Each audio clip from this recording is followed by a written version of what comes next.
While you're standing, Luke chapter 8.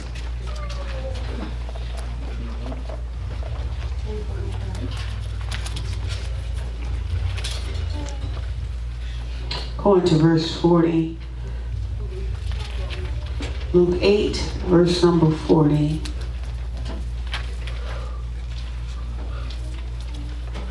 And the word of the Lord reads, So it was when Jesus returned that the multitude welcomed him, for they were all waiting for him. And behold, there came a man named Jairus, and he was the ruler of the synagogue, and he fell down at Jesus' feet and begged him to come to his house.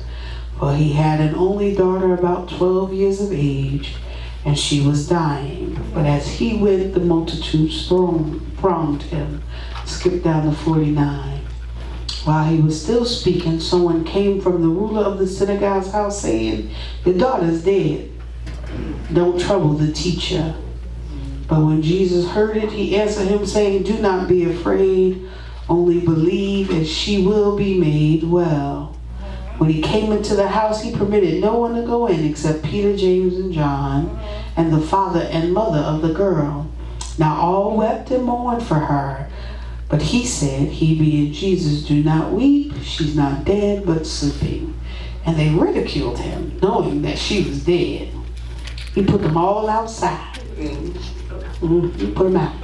Took her by her hand and called, saying, Little girl, arise. And her spirit returned, and she arose immediately. I want to talk to you from the subject, It's alive and well.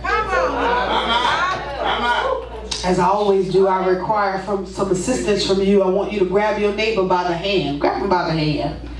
Reach out and touch somebody. Since I look like Diana Ross today. Reach out and touch somebody today. Look them in their face and encourage their spirit and say, It's alive, and well. Even if you don't believe it yet, I promise you I'm going to prove my case. Grab somebody else. Come on, we're going to grab somebody else. Tell them it's alive, and it's well. Encourage yourself. Put your hand on yourself. Say, self, it's alive and well. Take your seat. Saints of the Most High God, I've lived long enough to find out in these 40 plus years on this earth, I've lived long enough to understand that life can be disappointing.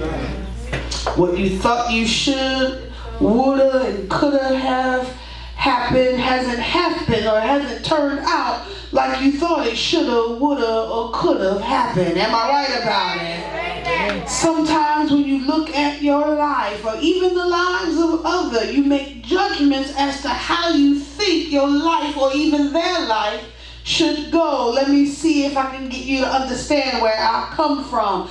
Look at, let's say, an educated individual. They did all that they were supposed to do in elementary school. They got good grades. They did all that they were supposed to do in junior high and high school, and they got good grades. They even got a scholarship maybe, and they went on to college, and they graduated, and they had all them cords around their neck that said they did great things. I don't know what they mean. I didn't do that. Praise the Lord. But somebody somewhere graduated summa cum laude and all them, they got all them letters behind their name and stuff. And it seems like that when they graduated, they were going to do something important.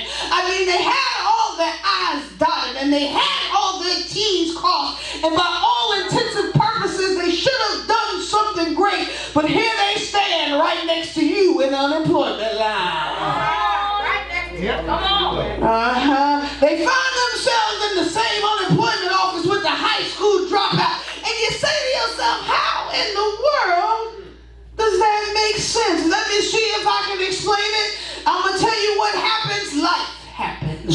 I know you're looking for something deep, but there are just some things that are beyond your control. Some things you can't explain, even when you've dotted every I, even when you've crossed every T. Tragic and disappointing situations have a way of finding us. And once we understand that stuff can happen that are beyond our control, we need to stop. Once we realize this, we need to stop focusing on the what ifs of life. I can't get nobody to talk to me.